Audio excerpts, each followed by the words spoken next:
বসো বাবা। আমি অন্যের বাসায় সোফায় বসি না। শিউলি, আসসালামু আলাইকুম বাবা। বাবা তুমি বসো, আমি তোমার জন্য চা নিয়ে আসছি। গাড়িতে কিছু আসবাবপত্র রাখা আছে, লেবারকে বলে ওগুলো একটু নামানোর ব্যবস্থা করো। আসবাবপত্র? ওরা অনেকক্ষণ যাবত ওয়েট করছে, তুমি একটু দ্রুত নামানোর ব্যবস্থা করো। সরি বাবা, আপনি ওনাদেরকে চলে যেতে বলুন। কি বলছো? অপেক্ষা করে কোনো লাভ নেই, আসবাবপত্র আমার ঘরে ঢুকবে না। আমি আমার মেয়ের জন্য অনেক কিছু করতে পারি, ওগুলো এনেছি আমার মেয়ের সুখের জন্য।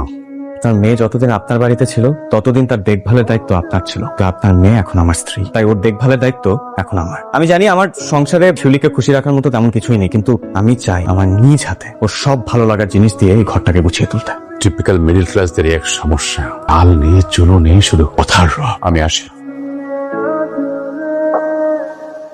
এটা কি? ওরা দেখো।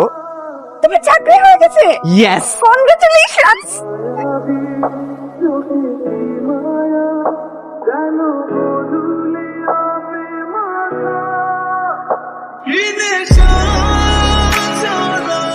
মা ফোন করেছে। ধরো, কি বলো দেখো।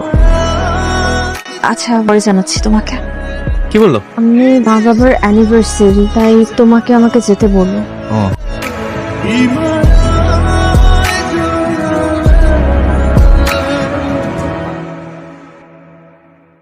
আমার শিউলি মন খারাপ করে থাকবে, আমি মুখ ফাইলে বুঝে রাখবে, সেটা কি হয়? যাও রেডি হয় না। জামাইকে ওই আস্ত ইলিশটা দাও, বাড়িতে কি খায় না খায়। বাবা কিন্তু ঠিক কথা বলছে না, মাছটা ভাইকে তুলে দেন। 70,000 টাকা চাকরিতে ইলিশ মাছ কিনে খাওয়াটা কিন্তু অনেক কষ্টকর। এটা আর কেউ না বুঝলেও আমরা বুঝি, তাই না বাবা? আসলে বাবা জানেন, প্রপার মানি ম্যানেজমেন্টটা করতে পারলে না 17,000 টাকাতেও মাছ মাংস খাওয়া যায়। আমরা হয়তো এত বড় মাছ প্রতিদিন খাই না, তবে সপ্তাহে 2-4 দিন তো খাওয়াই হয়। ওই যে বাবা, একটা কথা আছে না, পড়লো কথা সবার মাঝে, যার কথা তার প্রাণে বাজে।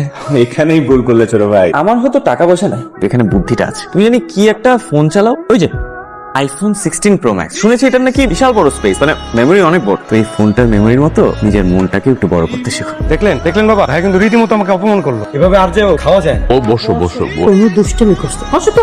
আচ্ছা না, আমি খাওয়া দাওয়ার পরে কিছু খাবার ওদেরকে প্যাকেট করে দিও, রাতের খাবার অন্তত পক্ষে